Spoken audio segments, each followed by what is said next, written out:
Hello everyone, welcome to self smart study for job for you में आज की मैं वैकेंसी लेकर आया हूँ। यूपी के अंदर जितने भी एडेड कॉलेजेस होते हैं उनके अंदर क्लर्क की वैकेंसीज निकली हुई हैं। आपने अपने आसपास देखा होगा, जिस भी आपने स्कूल से इंटरमीडिएट किया है या 10th क्वालिफाई किया है, वो उसमें से ज़्यादातर स्कूल्स एडेड स्कूल होते हैं।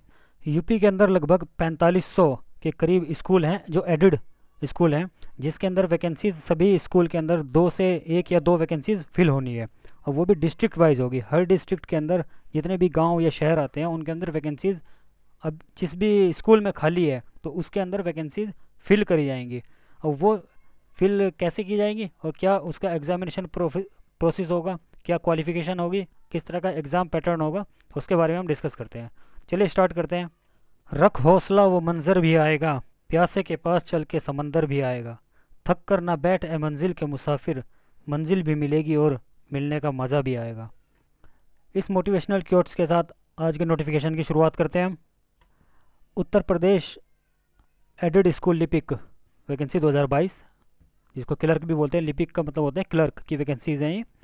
तो क्लर्क की वैकेंसी है ये। यहाँ पर बात करते हैं post clerk vacancies district wise ये वैकेंसीज रहेंगी। यूपी के अंदर सभी डिस्ट्रिक्ट के अंदर वैकेंसी हैं। जो भी डिस्ट्रिक्ट आपको पड़ता है उस डिस्ट्रिक्ट के अकॉर्डिंग वैकेंसीज निकलेगी, जो भी आपके आसपास स्कूल होगा। तो एडेड स्कूल इन यूपी कितने, लगभग 4512 स्कूल हैं यूपी के अंदर। और किस स्कूल के अंदर वैकेंसीज खाली हैं ये आपको आगे पता करना है। तो बताते हैं अभी एप्लीकेशन फ़ीस क्या रहेगी इसकी। जनरल और ओबीसी के लिए 700-750 रुपये फ़ीस रहेगी। जितने भी डिस्ट्रिक्ट हैं आप किसी भी डिस्ट्रिक्ट में अप्लाई कर सकते हैं, लेकिन जिस भी डिस्ट्रिक्ट के में जो भी स्कूल है वहाँ पर आप अप्लाई करना चाह रहे हैं तो सभी के लिए आपको इंडिविजुअल फ़ीस देनी होगी। अगर आप 3 स्कूल के अंदर अप्लाई करना चाह रहे हैं तो 750, 750, 750 तीनों स्कूल के अंदर आपको अलग अलग फ़ी पेमेंट करनी पड़ेगी। और जो इसका एग्जामिनेशन प्रोसीजर है वो आपको फॉलो करना पड़ेगा। और पेमेंट मोड क्या रहेगा, थ्रू ड्राफ्ट, डिमांड ड्राफ्ट के थ्रू आपको वो पेमेंट करनी पड़ेगी। जिस स्कूल के अंदर आप पेमेंट वो एप्लीकेशन फॉर्म अप्लाई कर रहे हैं उसके नाम से वो डिमांड ड्राफ्ट बनेगा। या पोस्टल ऑर्डर हो सकता है या एनईएफटी के थ्रू आप अपना एप्लीकेशन फॉर्म फिल कर सकते हैं। तो इंपॉर्टेंट डेट्स क्या रहेगी, starting date for applying online तो नहीं है, ये ऑफलाइन होगा। प्रिंटिंग मिस्टेक हो गई, तो ये ऑफलाइन एप्लीकेशन फॉर्म होगा। ये 6/10 कल, जब जो बीता हुआ कल है, 6/10/2022 से एप्लीकेशन फॉर्म स्टार्ट हो चुके हैं। Last date for applying offline form, ये ऑफलाइन फॉर्म अप्लाई किए जाएंगे। जो फीस जमा की जाएगी 27/10/2022 इसकी लास्ट डेट रहेगी। मेरिट लिस्ट 6/11/2022 में मेरिट लिस्ट लगा दी जाएगी, जो भी आपका एग्ज़ाम होगा या जिस तरह जी। और डेट ऑफ टाइपिंग क्या रहेगी, 22/11/2022 को आपकी डेट ऑफ टाइपिंग रहेगी। टाइपिंग का एग्ज़ाम जो होगा वो 22/11/2022 में आपकी टाइपिंग होगी। और डेट ऑफ इंटरव्यू, हाँ जी, जी हाँ, इसके अंदर इंटरव्यू भी होगा। टाइपिंग जो भी कैंडिडेट टाइपिंग क्वालिफाई कर लेंगे उन्हें इंटरव्यू के लिए बुलाया जाएगा।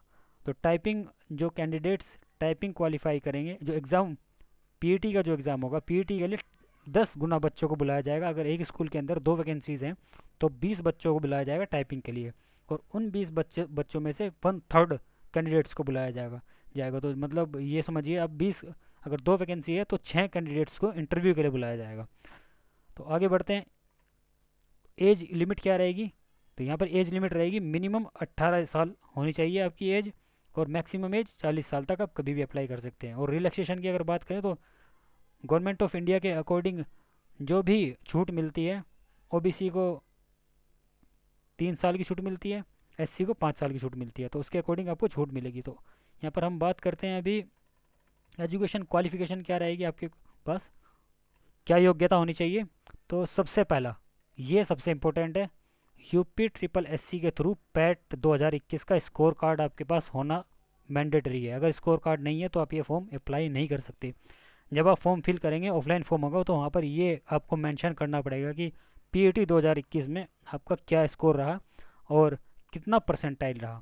तो मिनिमम परसेंटाइल जिस जिस भी कैंडिडेट के 50% का जो परसेंटाइल आया है तो वही इसको अप्लाई कर सकता है। स्कोर कार्ड 50% आपका होना चाहिए, स्कोर कार्ड यूपी पीईटी के अंदर।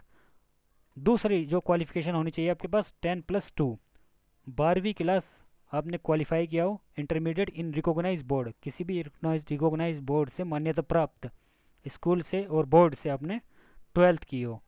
प्लस उसके साथ साथ आपके पास ट्रिपल सी का सर्टिफिकेट क्वालिफाई होना चाहिए डोएक या एनआई लिट के द्वारा।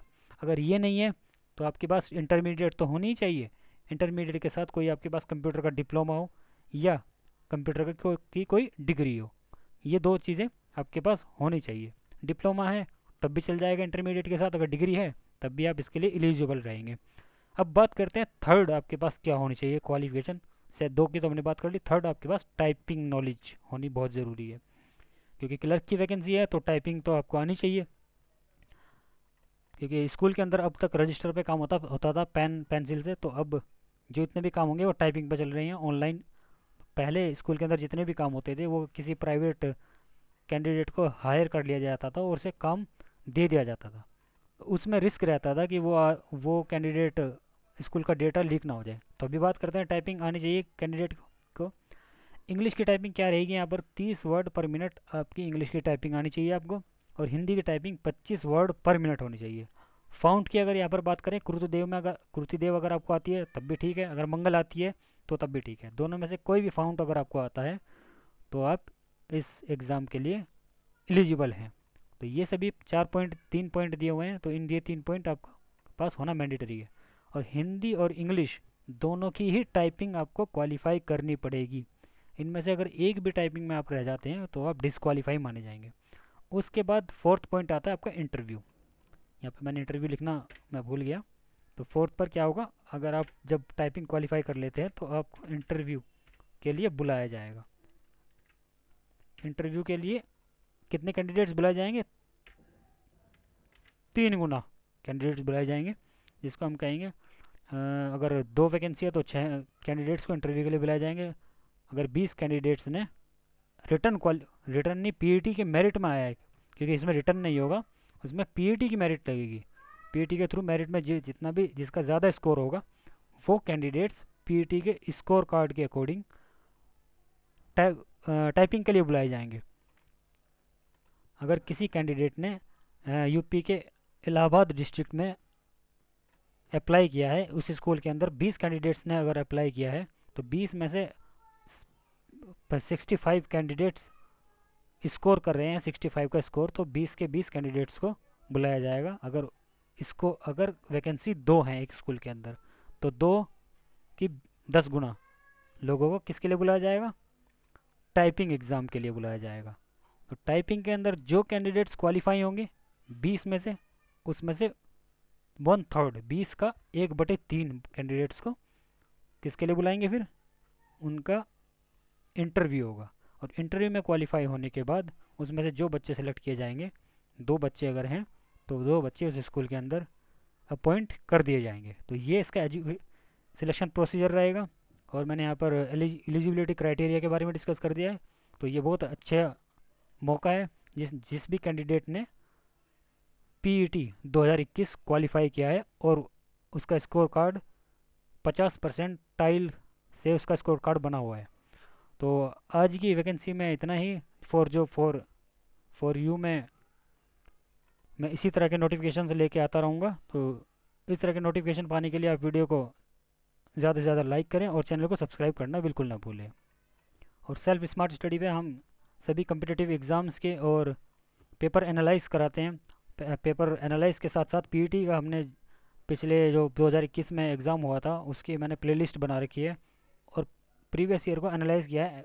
एनालाइज पूरी बहुत गहराई से हमने एनालाइज किया है और एक एक क्वेश्चन के ऊपर हमने कम से कम 50 क्वेश्चंस को मैंने कवर किया है उसके अंदर। तो अगर आपने अभी तक वो वीडियोज़ नहीं देखी हैं तो वो वीडियोज़ ज़रूर देख लें। तो इस वीडियो में इतना ही। Thanks for watching, keep learning.